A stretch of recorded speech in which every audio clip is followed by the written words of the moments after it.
नमस्कार दोस्तों, मेरा नाम राधेश्याम बैरवा है। मैं प्रवक्ता केमिकल के पद पर राजकीय पॉलिटेक्निक महाविद्यालय कोटा में कार्यरत हूँ। आज हम तृतीय वर्ष का subject process testing and material science CH 309 में टॉपिक नंबर 2.10 रेडवुड विस्कोमीटर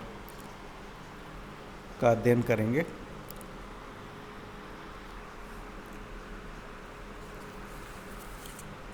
अब इसमें सबसे पहले principle, the viscosity of a liquid measure of its resistance to flow. जैसा कि हम जानते हैं, श्यानता किसी भी तरल का जो है बहाव से प्रतिरोध का गुण है। Viscosity of liquids decreases with increase in temperature. द्रवों की श्यानता सामान्यतः तापमान बढ़ने पर घटती है। तो स्टैंडर्ड कोई वॉल्यूम ऑयल का हम भरें, उसे स्टैंडर्ड ओरिफिस से बहाए तो जो ज़्यादा गाढ़ा लिक्विड है वो ज़्यादा समय लेगा, जो थिन है वो कम समय लेगा। अब इस उपकरण की बनावट जैसा कि चित्र में दर्शाया हुआ है, सबसे नीचे जो है उपकरण में रहते हैं लेवलिंग स्क्रू। फिर उस बेस के ऊपर माउंट रहता है वाटर बाथ। वाटर बाथ के अंदर जो है कोएक्सियली फिटेड है ऑयल कप। ऑयल कप में चित्र के अनुसार थर्मोमीटर अरेंज रहता है, बॉल वाल्व अरेंज रहता है। वाटर बाथ में थर्मोमीटर अरेंज रहता है। साथ ही ऑयल कप के बाहर की ओर स्टीरर जो है चित्र के अनुसार अरेंज रहता है। अब आगे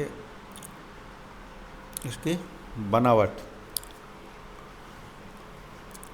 रेडवुड विस्कोमीटर जो है किसी भी तरल की श्यानता, ऑयल की श्यानता ज्ञात करने का काम आता है। इसमें पहला भाग होता है ऑयल कप।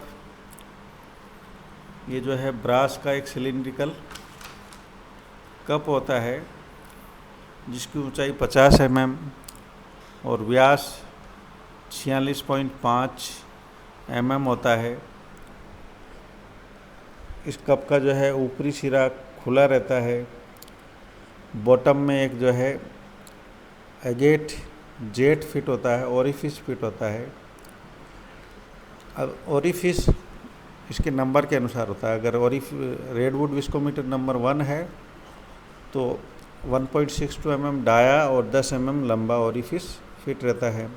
अगर रेडवुड विस्कोमीटर 2 हो तो 3.8 mm डाया और 15 mm लंबाई उसकी रहती है। ऑयल कप के अंदर जो है एक लेवलिंग वायर रहता है जहाँ तक ऑयल को भरना रहता है। ऑयल कप के चारों ओर हीटिंग बाथ रहती है। हीटिंग बाथ में ही जो है स्टीरर भी अरेंज रहता है ताकि जो बाथ में सभी जगह तापमान समान रहे। स्टीरर एक मेन पार्ट रहता है, उसको चलाते रहते हैं। स्पिरिट लेवल होती है, लेवलिंग स्क्रू होते हैं। आगे वर्किंग।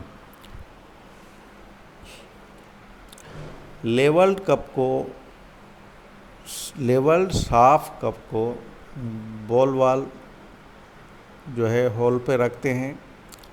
फिर ऑयल जिसकी भी विस्कोसिटी नापनी हो उसको पॉइंटर तक भरते हैं और एक खाली फ्लास्क नीचे ओरिफिस के नीचे रखते हैं सेंटर में। फिर वाटर बाथ से जो है धीरे धीरे ऑयल को गर्म करते हैं। वह तापमान जब आ जाए जिस पर हमें विस्कोसिटी ज्ञात करनी है तो बॉल वाल्व को हटा देते हैं और टाइम क्लॉक से जो है समय स्टार्ट कर देते हैं। जितनी देर में जो है 50 ml कलेक्ट होता है फ्लास्क में, वो समय नोट कर लेते हैं और वापस ये प्रक्रिया दोहराते हैं। जब दो लगातार एक जैसी रीडिंग आ जाए सेम तापमान पर, तो वो उस ऑयल का खाली होने का टाइम है 50 ml।